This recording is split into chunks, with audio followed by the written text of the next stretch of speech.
Nancy Pelosi faz uma visita oficial à Armênia em um posicionamento geopolítico bastante complexo na região do Cáucaso. A Armênia é uma inimiga da Turquia, que até então era aliada dos Estados Unidos, e a Armênia é uma aliada da Rússia, obviamente inimiga dos Estados Unidos. O que significa isso, esse movimento no xadrez geopolítico? Biden hoje se posiciona sobre uma série de temas, como por exemplo reeleição, pandemia, e mais uma vez fala de Taiwan, inclusive falando que pode mandar tropas e armamentos para a região. Izium pode virar uma nova Bucha. Izium, para quem não sabe, é uma cidade que foi recapturada pelos ucranianos e descobriram uma série de valas comuns, corpos espalhados por ali, e claro, a Ucrânia culpa a Rússia. Peskov, o cara da comunicação, fala que não passa de mais uma fake news, uma false flag produzida pelos ucranianos para as sanções internacionais contra a Rússia. Quem será que tem razão nesse momento? A Rússia começa a cooptar prisioneiros para lutarem na Ucrânia. Para vocês terem uma noção, os números eles vão de 2.500 a 60 mil presos que já foram recrutados, e isso pode trazer algumas consequências um pouco negativas ali para o conflito. Regiões importantes como, por exemplo, Kherson, Lugansk e Donetsk vão passar por um plebiscito, vão passar por uma consulta popular para saber se vão ficar independentes ou voltar ao território russo, pertencer ao território russo. E como último assunto, falar da OCX. Acabou, a reunião foi no dia 14 e 15 de setembro, mas já trouxe uma série de consequências geopolíticas, inclusive se consolidando com uma contraposição, inclusive militar, à própria OTAN. China e Rússia vão fazer frente, formar uma nova aliança militar contra o mundo ocidental? Se vocês querem entender um pouco mais sobre esses assuntos, e muito mais também sobre geografia, geopolítica, atualidades, política, polêmicas, enfim, tudo para você se manter sempre bem atualizado, já se inscreve no canal, deixa seu like, compartilha esse vídeo, que eu, professor Ricardo, conto muito com a sua ajuda. Belezinha? Para quem não sabe, pessoal, sou candidato a deputado estadual pelo estado de São Paulo, e a partir de amanhã, faltando só 2 semaninhas para a nossa gloriosa eleição, eu vou começar a postar alguns vídeos aqui pela manhã, tá? Eu não vou interferir nos vídeos à noite, que eu sempre faço resumo geopolítico, mas vou postar mais um vídeo pela manhã falando sobre as minhas principais propostas, por que eu não uso o fundo eleitoral para fazer minha campanha e por que eu preciso da sua ajuda, do seu engajamento de maneira orgânica para conseguir ser o representante na Assembleia Legislativa da população paulista. Pautas baseadas em segurança pública, educação e queda dos impostos. Tamo junto, pessoal? Então, bora lá pro vídeo. Bom, primeira notícia acho que é bastante relevante, tá ligada à questão da visita da Nancy Pelosi, a chefe da Câmara nos Estados Unidos, que inclusive só faz visita só no lugar calmo, né? Fez a visita em Taiwan, que gerou todo aquele reboliço geopolítico bastante intenso. Depois fez uma visita às Coreias, no momento em que a Coreia do Norte está prestes a fazer um teste nuclear, militar inclusive, e agora fez uma visita à Armênia. A Armênia que está numa disputa intensa contra o Azerbaijão pela regiãozinha de Nagorno-Karabakh. A gente teve um conflito ficando mais forte nos anos 2020, aí ficou um pouquinho mais calmo e agora o Azerbaijão alegando que a Armênia provocou e a Armênia alegando que o Azerbaijão atacou sem nenhum motivo, voltou a ser alvo de disputas. Só que nesse conflito a gente tem o Azerbaijão como um grande aliado da Turquia, porque a Turquia tem a Armênia como inimigo, e a Armênia como uma aliada, mas assim, uma aliada muito menos forte à Rússia e ao Irã, tá?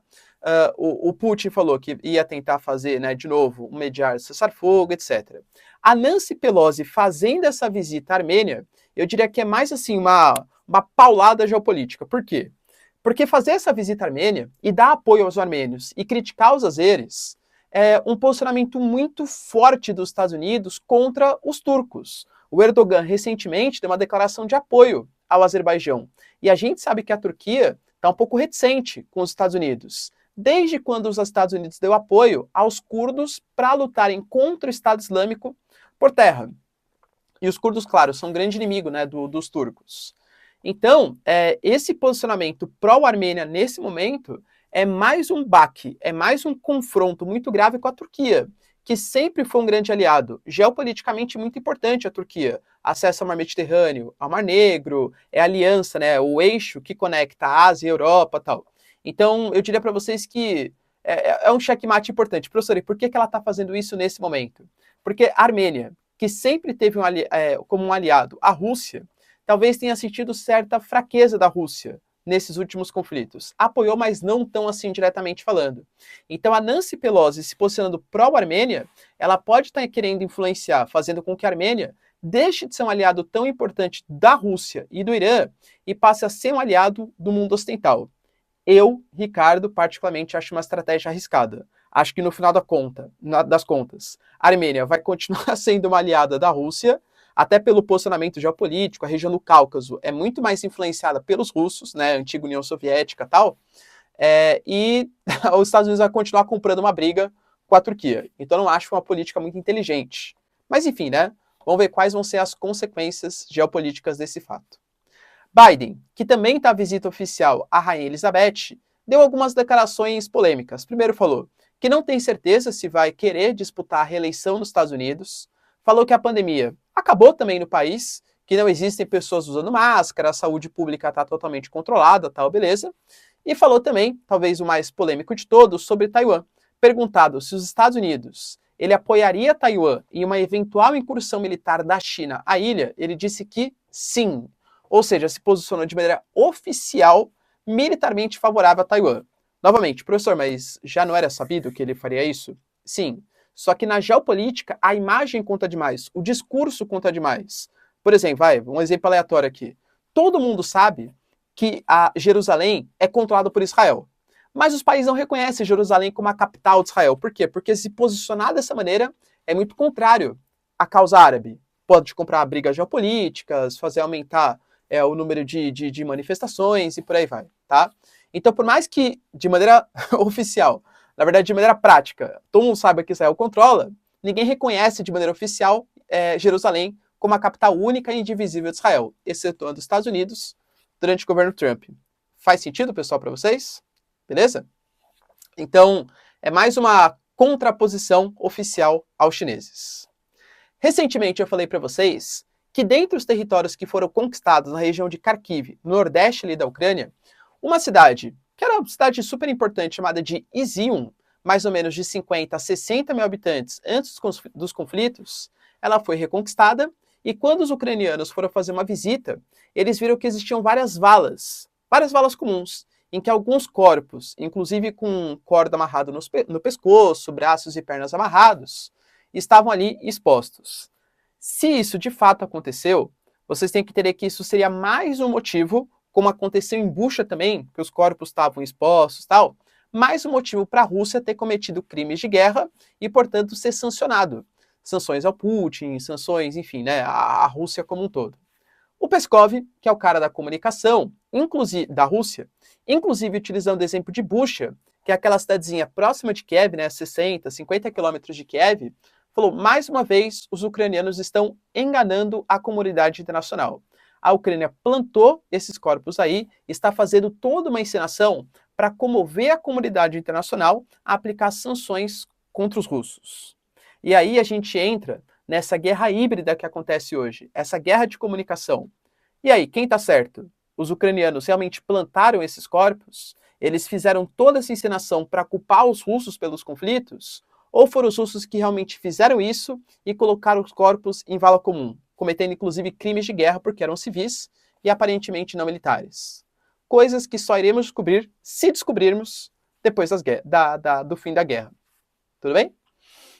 A Rússia, como eu falei para vocês, vem tendo importantes baixas, principalmente na região de Kharkiv, e isso meio que incentivou alguns movimentos nacionalistas e até movimentos paramilitares não oficiais do governo russo a tentarem agir de maneira um pouco mais efetiva. Talvez o principal seja o chamado Grupo Wagner. Para quem não sabe o que é o Grupo Wagner, é um grupo paramilitar, é uma organização armada não oficial do exército russo, não oficial da Rússia.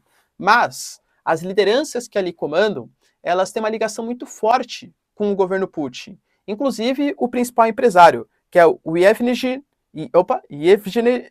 Prigozhin. É assim, né? Yevgeny Prigozhin, tá? Esse cara é um grande empresário ligado à causa do Grupo Wagner, e ele já apareceu em jantares, em reuniões, enfim, é considerado um dos grandes oligarcas aí ligados ao governo Putin. Esse grupo, como que ele atua? ele atua de maneira não oficial em vários conflitos. Já participou, por exemplo, da guerra na Síria, em alguns conflitos na África, em alguns conflitos na Ucrânia, inclusive recentemente, né, em Donetsk e Donbass. Por quê? Porque ele age, mas ele não está agindo em nome do exército russo. Então, caso ele cometa algum tipo de crime de guerra, use algum tipo de armamento proibido pela comunidade internacional, o que a Rússia fala? Não tenho nada a ver com o assunto, não fui eu? Infelizmente, né, um grupo militar é paramilitar que está aí atuando, percebe?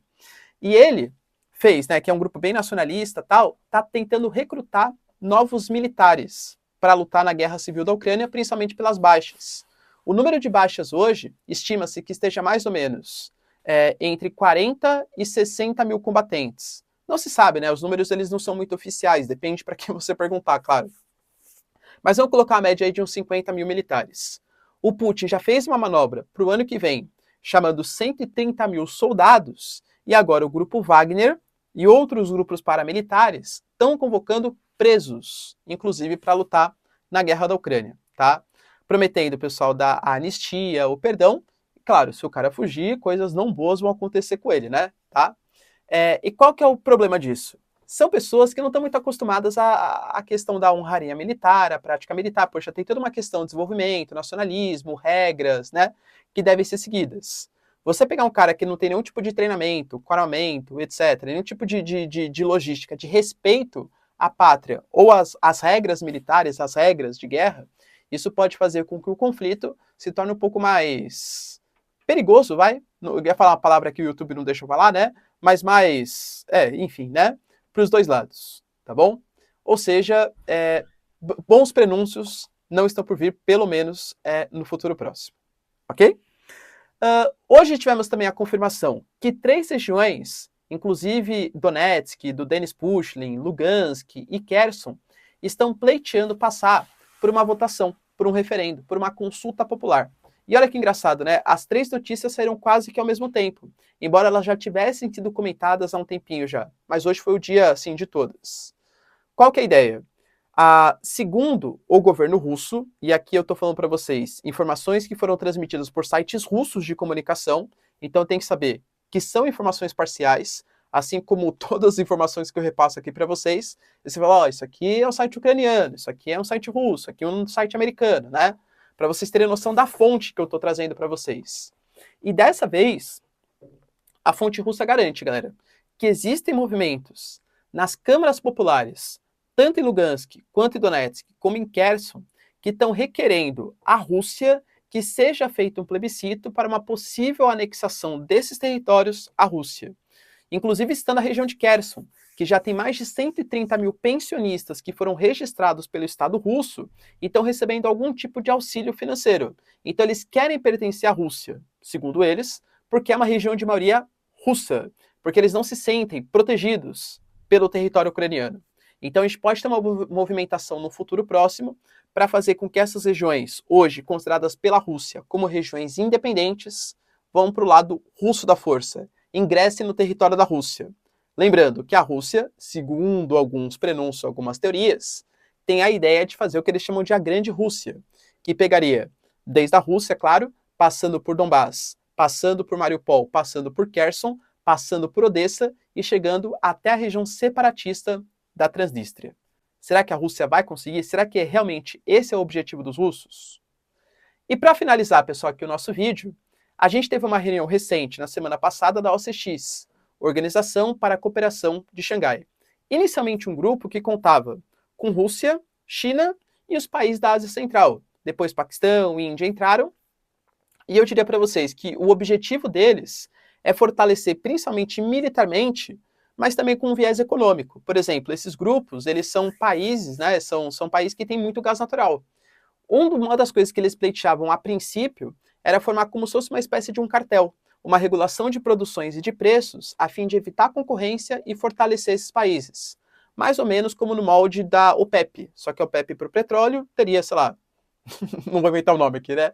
Mas um nome aí para esse cartel relacionado ao gás natural. Mas hoje eles têm um objetivo também militar, também uma espécie de anti-OTAN, tá?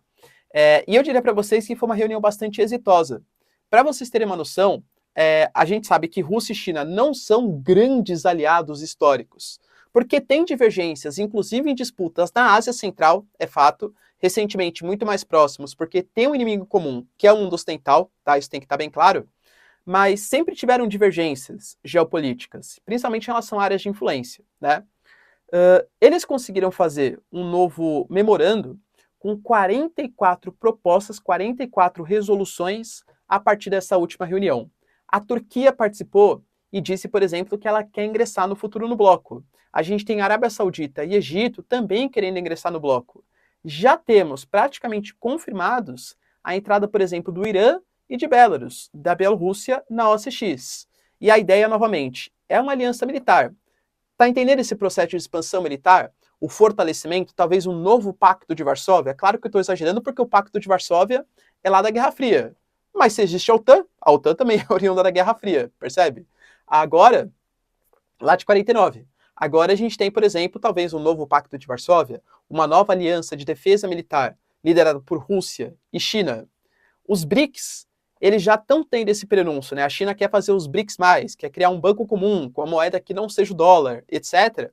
Então já tem esse expansionismo dos países emergentes, mas os BRICS seria uma coisa um pouco mais econômica. Militarmente falando, a OCX pode ser essa resposta à OTAN. Inclusive a China falou que é uma instituição muito mais democrática do que seriam as organizações ocidentais. E aí, pessoal, eles vão ter sucesso nesse combate militar, de influência militar dos países ocidentais? Deixa aí nos comentários. Quero saber sua opinião. No mais, galera, se vocês curtiram o vídeo, tamo junto, beijos, abraços e tchau, tchau.